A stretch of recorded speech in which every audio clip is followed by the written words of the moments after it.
Oiê! Vou tentar falar olhando pra câmera, mas tô dando de mamar, então às vezes eu vou ter que olhar pra baixo. Queria compartilhar uma coisa com vocês que deu certo pra mim, tá? E, entre aspas, deu certo, né? Não foi dentro da minha expectativa, mas deu certo. Que tava limpando umas gavetas ali e encontrei o vidrinho de óleo de Primula, cápsulas, que eu usei via vaginal pra entrar em trabalho de parto, pra indução. É uma dica, tá? Não tem, assim, como é que diz, estudos científicos, comprovação científica. Mas foi uma dica da médica e eu usei, tá? 2 cápsulas antes de dormir, depois ali das 40 semanas, eu acho que foi. Quando eu tava fechando quase 40 semanas, 39. Enfim. Sabe que tem um erro, né, pra mais ou pra menos nas ecografias. Então, mais ou menos ali, eu tava já com contrações de Braxton Hicks, que é as de treinamento. E eu queria que engrenasse o trabalho de parto, porque eu não queria fazer cirurgia, né? Eu queria queria o parto normal. E aí, eu fiz isso de fazer o uso da óleo de Primula, 2 cápsulas antes de dormir via vaginal. Mas, gente, isso só pode ser feito depois quando tu já passou das 39 semanas, 40. Por quê? Porque às vezes tu acha que tá com 39 e tu tá com 37, 38, porque tem um erro pra mais e pra menos, né? Então o bebê não vai estar pronto pra nascer. Quando ele estiver pronto pra nascer, vai dar algum sinal. Aí, usei as cápsulas, tá? Por uns 10 dias, por uma semana, tá? Da minha última consulta com a ginecologista até o dia do parto. Então, foram alguns dias. E eu fiz também a receita do chá, do shake indutor. O chá eu usei só nas últimas 2 semanas. Na última semana. Tá? Assim, por uns 5, 6 dias eu fiz o uso do chá, que é o chá, mais ou menos o chá da Naolha, aquela doula, a parteira famosa aí. Mas eu incrementei um pouco mais, tá? Eu não botei alecrim, porque eu não tinha, por exemplo. Eu coloquei mesmo cacau, né? Eu fazia assim, botava cacau no fogo baixo com água, canela, cravo, um pouquinho de gengibre. O que mais eu botava? Noz moscada, um pouquinho, uma pitada. Deixava ferver e colocava na xícara e colocava mel ou melado. Bem doce, assim. Cacau em pó usava. E aí eu tomava essa xícara, assim, todos os dias, uma xícara bem grande, sabe? Pra dar uma aquecida, né? E ver se engrenava, se ajudava, auxiliava ao trabalho de parto iniciar. Eu acho que tudo ajudou, sabe? Mas dizem que o primeiro filho realmente pode passar das 40 semanas, que foi o que aconteceu comigo, ou tinha um erro ali na ecografia. Mas era mais ou menos nas 40 semanas, então. Se ele não tivesse pronto, a gente não ia ter adiantado tomar, tá? Que fique bem claro. Se o bebê não tá pronto para nascer, se o teu corpo não começar a dar sinais, é porque não é a hora. Então, não adianta tomar chá que pode prejudicar em vez de ajudar. E para quem tem pressão alta, um monte de coisa, né? Então, aí, via de regra. Não faça nada sem né, o conhecimento do teu médico, né? Teu obstetra. Nem a minha doula passou muita receita, até a minha médica ver as receitas que ela tinha me passado dos chás e consentir, sabe? Nós entramos em concordância. Sempre saúde em primeiro lugar. E vou deixar aqui na descrição do vídeo a receitinha dos ingredientes do chá e também do shake. O shake, eu realmente estava com muito medo de fazer, porque todos os vídeos que eu olhava, as pessoas diziam que dava muito certo e que horinhas depois engrenava o trabalho de parto, tipo, 3, 4 horas depois a pessoa entrava em trabalho de parto. E, gente, eu tava louca para que isso acontecesse. Então, eu tava com muito medo ao mesmo tempo de fazer. Então, quando eu decidi fazer o famoso com óleo de rícino, só um pouquinho, com óleo de rícino e pasta de amendoim. É uma versão brasileira do shake, né? Que nos Estados Unidos eles usam um pouco diferente lá, mas é óleo de rícino. Peraí. Mãe real, né? É óleo de rícino, gente, com a pasta de amendoim, que lá eles dizem pasta de amêndoas, mas aqui nem procurei. Eu já usei logo a pasta de amendoim. e pêssego em calda. Eles dizem na receita original para usar um vidrinho, né, uma garrafinha de suco de pêssego natural, né, ou de laranja, também pode ser natural. Eu usei o pêssego em calda, tá? Vou botar a receita aqui, eu usei, que foi óleo de rícino, a pasta de amendoim e uma meia lata de pêssego em calda.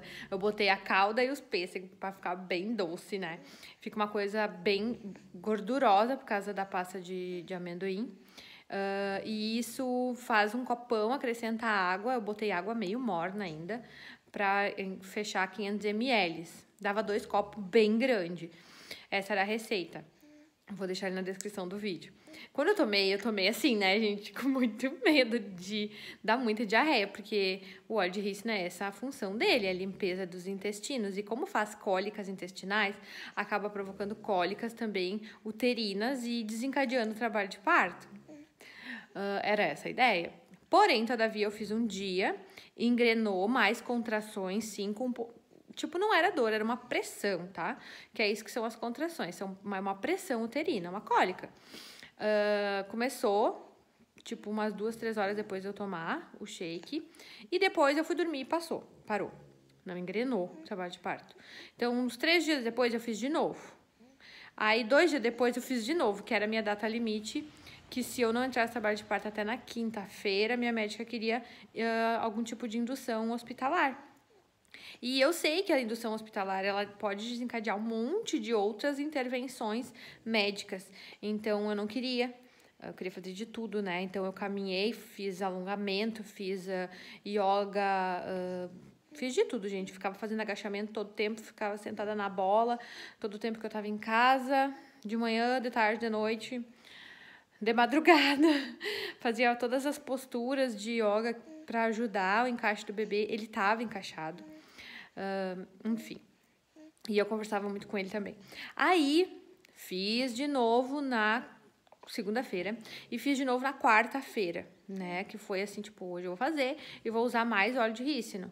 Então, eu usei um pote todo de óleo de rícino e mais um pote todo de pasta de amendoim.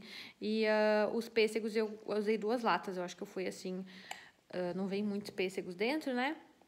Aí eu botei aquele líquido junto pra ficar bem doce mesmo. Não é ruim. O pessoal diz que é muito ruim, muito ruim, muito ruim. Eu não achei ruim, eu achei bem gostoso. Mas eu sou uma pessoa que eu não tenho dificuldade. Aquele líquido glicosado pra fazer o exame de glicose na gravidez, de diabetes gestacional, eu achei super gostoso. O pessoal diz que quase vomita, né? Então eu não sou padrão pra isso. Mas eu não achei horrível, não. Então eu já tinha tomado 2, 3 vezes, né? Dias intercalados. E não me deu nem diarreia, gente. Não me deu nada disso. Eu sempre tive intestino bem regular a gravidez toda e sempre tive. Então, não me deu nem diarreia. Não fez muita coisa, não. Daí, na quarta de noite, eu usei e... tcharam! Começou a engrenar. Tipo, umas 2 horas depois, começou a vir contrações com um pouco mais de desconforto, assim, tá? E aí, então, fui dormir, me alonguei, a doula veio aqui... Tava assim, bem no iniciozinho da coisa toda, né? Da brincadeira. Mas tava diferente, eu percebi que tava diferente. Aí fui dormir e tive sim um pouco mais de contração na madrugada, mas bem suportável. Eu ficava de 4 apoios na cama, assim, voltava a dormir. E de manhã, então, meu marido olhou pra mim e disse: bom, nós estamos indo pro hospital, não vai ter saída. Encontrar a médica lá. Tu quer que eu compre mais um óleo de rícino ali na farmácia? Aqui no nosso bairro abriu uma farmácia. E mais uma coisa de pasta de amendoim. Eu disse, olha, eu acho que no mercado aqui não vai ter pasta de amendoim, que é um mercadinho bem no interior. Daí eu disse, mas se tiver paçoquinha, sabe? Pode ser paçoquinha. Porque tem que ser uma coisa doce, gente. Porque o óleo de rícino, ele irrita muito a mucosa intestinal. Então, ele tem que ser o batido no liquidificador com algo bem gorduroso, né? E doce. Pra dar uma proteção ali na mucosa do intestino. E aí eu usei meio vidro, assim, sabe? Tipo 3 colheres de sopa. Usei bem mais do que eu tinha usado nos outros. Tomei banho, me arrumei antes de sair de casa para ir pro hospital. E aí a coisa também, assim, ajudou, sabe? Engrenou, sim, mais contrações. E aí ali 1 da tarde eu coloquei, a gente usou um comprimido lá para indução e 3 da tarde eu tava começando a ter contrações efetivas, assim, mais contrações, né? Então, funcionou? Funcionou. Eu acho que ele tava pronto pra nascer, porque senão não teria dado efeito, né? Que é o que dizem todos os vídeos e que eu vi, e blogs, e vlogs, e tudo mais. Fórum sobre isso. Não pode ser tomado antes, tem que ser tomado depois, tipo, das 39, 40 semanas. E olhe lá, porque o bebê pode nascer até quase 43 semanas, 42 e 5 dias. Então, funcionou, ajudou. E eu vou deixar aí a dica, tá? Porque sim, eu tive meu parto normal. Sem, eu acho que as horas, bastante horas de contração, elas não engrenavam. Então, elas não eram regulares. Elas ficavam desengrenando, sabe? Fiquei no hospital, sob observação, tudo. Foi assim, suportável, entendeu? Mas essas horas todas, eu acredito que foi uma preparação. E todo o alongamento que eu fiz durante a gestação também foi preparação. Pro colo do útero e tudo mais. E pro assoalho pélvico, eu fiz 3 sessões de fisiopélvica e comecei a fazer as respirações e os alongamentos em casa com a bola. As caminhadas, principalmente os alongamentos yoga para isso, né? Preparando todo o assoalho pélvico. Me auxiliaram e todas aquelas contrações durante bastante horas, porque daí começou quinta às 3 da tarde. Mais assim, engrenar mesmo. E ele nasceu sexta às 4 da tarde. Então, foi bastante horas. Foi suportável, tá? Só foi as últimas 3 horas que ficou bem punk mesmo. E isso ajudou a não ter nenhuma laceração. Então, eu não tive nenhuma laceração, tá? Tive só assim, sabe quando tu rasga assim a lateralzinha do lábio, da boca, assim, no frio do inverno? Assim, na lateral. Tipo assim, sabe? Ficou tudo doloridinho, assim. Mas eu não tive laceração, eu não precisei de ponto, não precisei de nada. A minha médica me respeitou dentro do que eu queria. E não fez a episiotomia, até porque isso é contraindicado, né, hoje em dia. E é raros casos que realmente precisa. E então eu não tive laceração e eu acho que sim, o shake ajudou, tudo ajudou, tá? E eu vou deixar a receita dele aqui embaixo também, do chá e do shake. Fica a dica, eu achei que pra mim foi benéfico e eu não fiz a loucura de fazer antes, porque sim, eu sabia que é verdade mesmo, a mãe de primeira viagem, muitas vezes, se o bebê não nasce ali 37 e pouco, 38, às vezes ele passa assim das 40 semanas, tá? 39 e 7 dias, 40 semanas e 2 dias. Eu, então, tava entrando na 41 semanas, né? Segundo as ecografias, que pode ter um erro para mais, para menos, pode ter erro de 5 dias, 1 semana, quase 2 semanas às vezes. E como a pessoa aqui não sabia a data da última menstruação, eu não tinha muito como saber. Tá bom? Então, deu certo. E fica a dica aí. E é bem gostoso de tomar. O último que eu tomei na quinta de manhã, eu já tava anojada do shake, mas não que ele era ruim, sabe? Tá bom, gente? Agora eu vou cuidar do bebê aqui. Tchau, até o próximo vídeo.